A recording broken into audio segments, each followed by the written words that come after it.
Among the many things needed for those on Maui, mental health resources, especially for keiki who are still reeling from the devastating wildfires. Within a day of the fires, Honolulu Community College early childhood assistant professor Liz Hartline created There Was a Fire, a story for young children on Maui, and she joins us in studio right now. It's great to see you. Thanks for being part of our morning here. Thanks for having me. Yes. So tell us a little bit about obviously things unfolded in a similar way for all of us, but what was your inspiration to take this path? So this format of the story is a really common tool that we use in early childhood. It's called a social story. So if you think about our brains really have a difficult time understanding things that we don't have language for. And when you come to trauma, it's like the hardest things to recover from are things we can't talk about. So this story is a way to give children language to describe their experience. Now, I don't mean to compare tragedies or crises, but I feel like coming out of the pandemic, there was more focus on mental health and the importance of addressing it. Did we learn lessons from that we can take to this?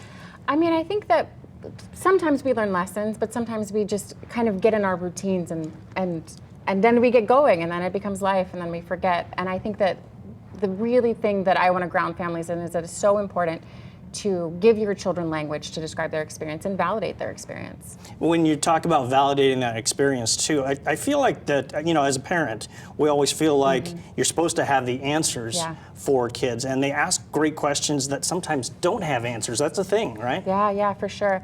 And I think especially when you're thinking about very young children 8 and under, they might not even know the questions to ask. So keeping it as simple as possible, really giving them just, there was a fire. It burned a lot of stuff. It's really scary. It's okay to be scared. This is what you can do when you're scared.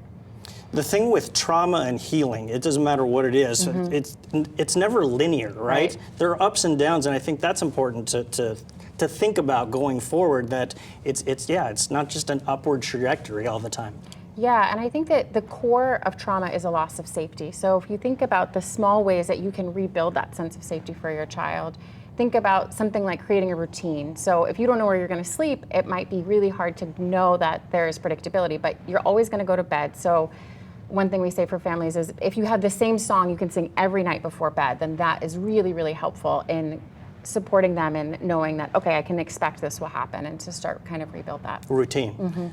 You talk about it, it's in the title, right? There was a fire. Yeah. And I think that what that speaks to me is that you're addressing it. You can't ignore it, pretend like it didn't happen, and we're talking about that. Maybe that's easier said than done for some people, right? Yeah, I think that stories really anchor us, and stories give us understanding of how the world works. I mean, humans think in stories. They tell us that life has a beginning, a middle, an end, conflict resolution, bad guys, whatever.